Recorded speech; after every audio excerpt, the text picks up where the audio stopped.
Hello everyone, welcome back to my channel GATE aspirant.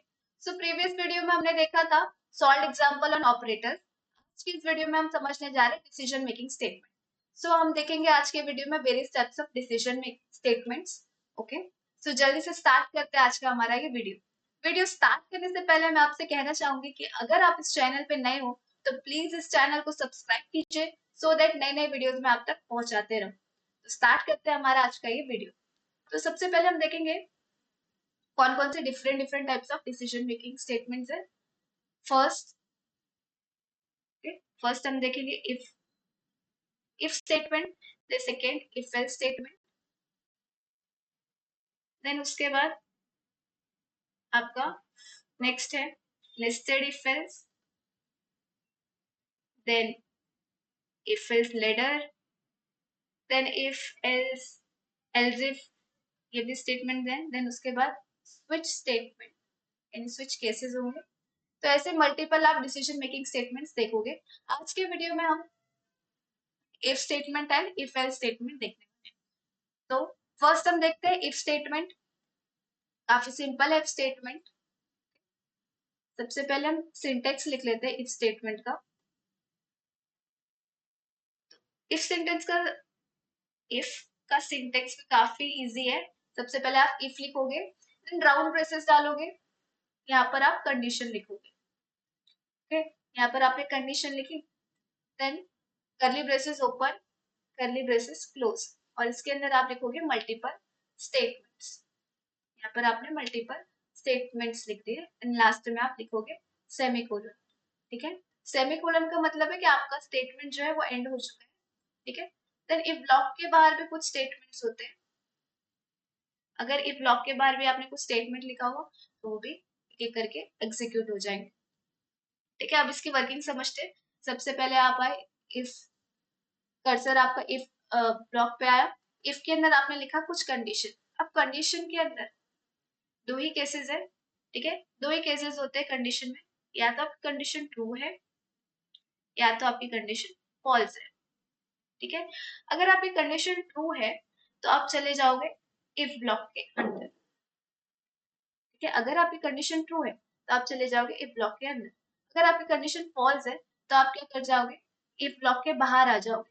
तो यहाँ पर क्या हो जाएगा, ठीक है, एंड इफ हो जाएगा आपका। ठीक है, तो दो ही चॉइसेस है। अगर आपकी कंडीशन ट्रू है, यहाँ पर अगर आपकी कंडीशन ट्रू है तो आप सिंपली आ जाओगे ब्लॉक के अंदर। ठीक है, ब्लॉक्स जो है आप करली ब्रेसेस ओपन एंड करली ब्रेसेस क्लोज से रिप्रेजेंट करते हैं। ब्लॉक के अंदर आप आ गए, देन ब्लॉक के अंदर जो भी आपके स्टेटमेंट्स है एक एक करके वो एग्जीक्यूट होंगे। ओके, बट अगर आपकी कंडीशन फॉल्स है तो आप क्या आ जाओगे, सीधा सीधा ब्लॉक के बाहर। ठीक है, तो यहाँ पर आपका कर्सर है, कंडीशन ट्रू है तो आप ब्लॉक के अंदर आ गए, देन आप ब्लॉक के बाहर आ गए। तो ये ब्लॉक के बाहर जो भी स्टेटमेंट है वो भी आपके एग्जीक्यूट हो जाएंगे एक एक करके। सिंपल था काफी इफ कंडीशन। देन उसके बाद देखते हैं हम इफ एल्स। इफ एल्स भी काफी सिंपल है। सबसे पहले आप क्या करोगे, इफ, फिर से यहाँ पर कंडीशन। ठीक है, इफ ब्लॉक बनाया आपने, इसके अंदर स्टेटमेंट्स होंगे आपके। ठीक है, देन उसके बाद आपका एल्स ब्लॉक बना, एंड एल्स ब्लॉक के अंदर भी स्टेटमेंट। इफ एल्स भी काफी सिंपल है। ठीक है, यहाँ पर भी सबसे पहले आपका कर्सर आया इफ ब्लॉक पे। ठीक है, इफ ब्लॉक पे आया, यहाँ पर भी आपकी कंडीशन है। ओके, अब कंडीशन में भी दो ही केसेस होते हैं, या तो ट्रू या तो फॉल्स। ठीक है, ये दो ही आपके कंडीशन हो सकते हैं। ठीक है, अगर आपको कंडीशन ट्रू है तो आप जाओगे इफ ब्लॉक के अंदर। ओके, अगर आपका कंडीशन ट्रू है तो आप क्या करोगे, इफ ब्लॉक के अंदर जाओगे और इफ ब्लॉक के अंदर के सारे स्टेटमेंट आप रन करोगे वन बाय वन। बट अगर कंडीशन फॉल्स है आपका तो आप जाओगे एल्स ब्लॉक। ओके, तो यहाँ पर ध्यान देने की ये जरूरत है आपको कि आपका या तो इफ ब्लॉक रन होगा। ठीक है, या तो आपका इफ ब्लॉक रन होगा या तो आपका एल्स ब्लॉक रन। ठीक है, दोनों में से कोई एक ही आपका ब्लॉक एग्जीक्यूट होगा, दोनों एक साथ एग्जीक्यूट नहीं हो सकते। ठीक है, तो या तो अगर आपका इफ रन होगा, इफ कौन से केस में रन हो सकता है, अगर आपको कंडीशन ट्रू है, अगर आपको कंडीशन ट्रू है तो आपका इफ ब्लॉक रन होगा, अगर आपको कंडीशन फॉल्स है तो आपका एल्स ब्लॉक रन होगा। सिंपल था काफी। अब हम इसे थोड़ा डिटेल में समझते हैं with the help of example. ठीक है, तो यहाँ पर मैं आपको कोड करके डेमोन्स्ट्रेट करूंगी। तो स्टार्ट करते हैं हमारा एग्जाम्पल। मैंने यहाँ पर ऑनलाइन कंपाइलर लिया हुआ है। ठीक है, तो सबसे पहले हम क्या करेंगे, डायरेक्टिव्स। ठीक है, डायरेक्टिव्स हम हैश से रिप्रेजेंट करते हैं। देन उसके बाद हम क्या करेंगे, इंक्लूड करेंगे हमारी हेडर फाइल को। ठीक है, हेडर फाइल आपकी stdio.h, देन आपका एंट्री पॉइंट इंट मेन। ठीक है, सबसे पहले मैंने एक integer type of variable declare कर दिया है और उसे के सामने से असाइन भी कर दिया कुछ वैल्यू के साथ। ठीक है, अब यहाँ पर हम क्या करेंगे, कंडीशन लेते हैं। ठीक है, हम नंबर्स को चेक करते हैं। अगर आपका जो n है, यानी आपका जो नंबर है वो अगर ट्रू है तो आपका नंबर जो है प्रिंट हो जाएगा, यानी नंबर इज पॉजिटिव। ठीक है, सिंपल सा एग्जांपल है ये। तो कोई भी नंबर को अगर आपको चेक करना कि वो पॉजिटिव है या नेगेटिव, तो कैसे करोगे आप, n इज ग्रेटर देन 0। अगर ग्रेटर देन 0 है तो यहाँ पर आप प्रिंट कर दो, यहाँ पर आप प्रिंट कर दो नंबर इज पॉजिटिव। ओके, मैंने इफ ब्लॉक के बाहर एक स्टेटमेंट लिखा है, print number is, sorry, if block is execute. ठीक है, सिंपल सा एक एग्जांपल है, इसको आप रन कर सकते हो यहाँ से अपने नंबर। ठीक है, यहाँ पर आपने रन किया। अब मैं चाहती हूँ कि नेक्स्ट लाइन पे आए कि स्लैश एन लिखा मैंने। स्लैश एन आप क्यों लिखते हो, कि अगर आपको चाहिए कि आपका नेक्स्ट स्टेटमेंट नेक्स्ट लाइन पे आए तो आप लिख देते हो स्लैश एन। ठीक है, अब यहाँ पर क्या होगा, देखो नेक्स्ट स्टेटमेंट आपका जो है नेक्स्ट लाइन पे आ गया। तो यहाँ पर क्या हुआ, सिंपली आपका इफ ब्लॉक जो है रन हो गया, एंड देन इफ ब्लॉक के बाहर जो स्टेटमेंट है वो भी आपका रन हो चुका है। ठीक है, यहाँ पर आपने क्या किया, इफ स्टेटमेंट के अंदर कंडीशन चेक की, if number is greater than 0, यानी n इज ग्रेटर देन 0, तो अब n की वैल्यू क्या है 5, and of course 5 is greater than 0, तो condition true, then go inside the if block. Then inside the if block we have printed one statement, that is print the statement number is positive. तो आपका क्या हो गया, number is positive statement print हो गया। Then आप if block के बाहर आए, देन इफ ब्लॉक के नीचे एक और स्टेटमेंट है। ठीक है, यहाँ पर आपने एक स्टेटमेंट प्रिंट किया है, इफ ब्लॉक इज एग्जीक्यूटेड।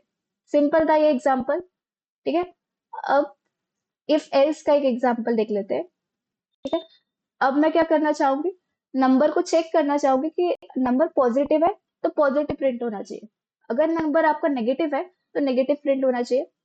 यहाँ पर भी सिंपल है। यहाँ पर मैंने क्या किया, एक एल्स ब्लॉक को इंक्लूड कर लिया है।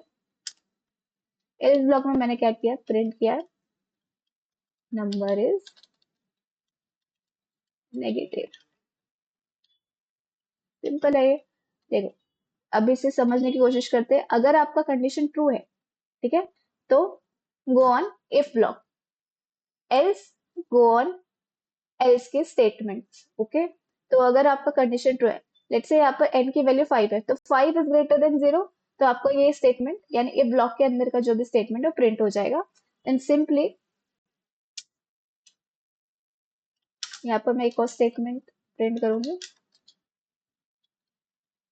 इफ एल्स स्टेटमेंट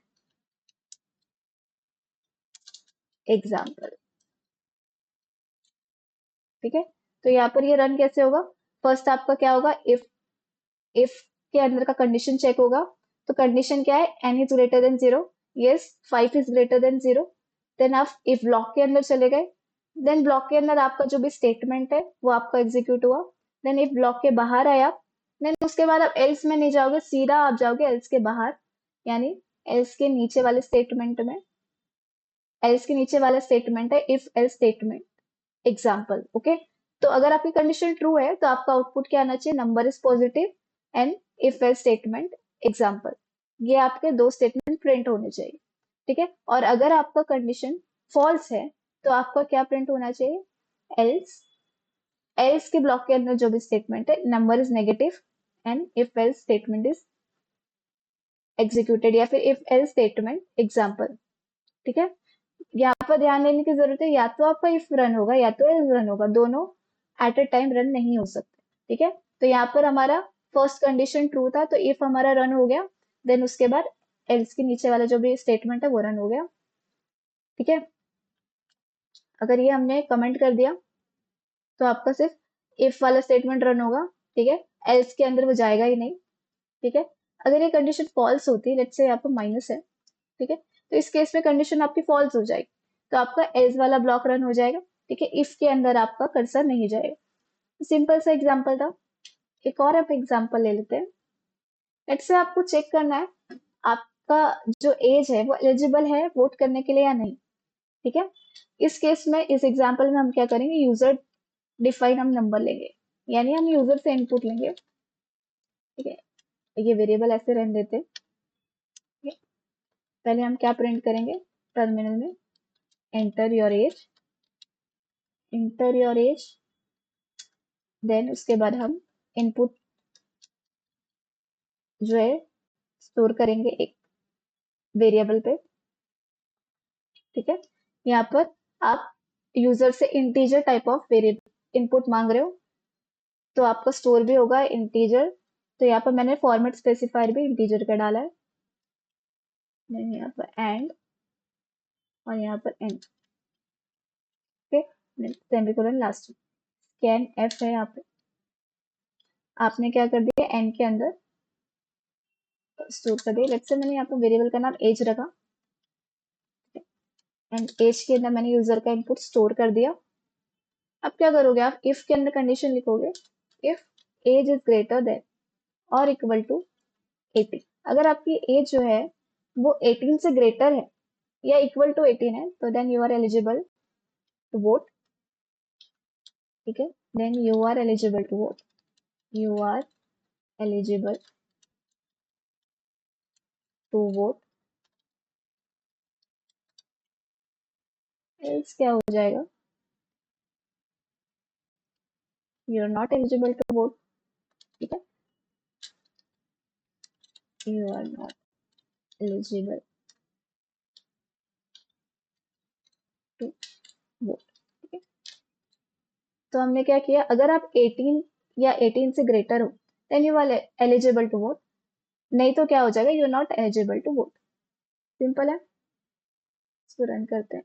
एक मिनट, हाँ, यहाँ पर भी हम स्लैश एन लिख देते हैं, हम नेक्स्ट लाइन पे इनपुट देंगे। ठीक है, और let's say 12, so you are not eligible to vote because 12 is less than 18. okay, then एक और एग्जांपल ले लेते हैं, से 19, you are eligible to vote.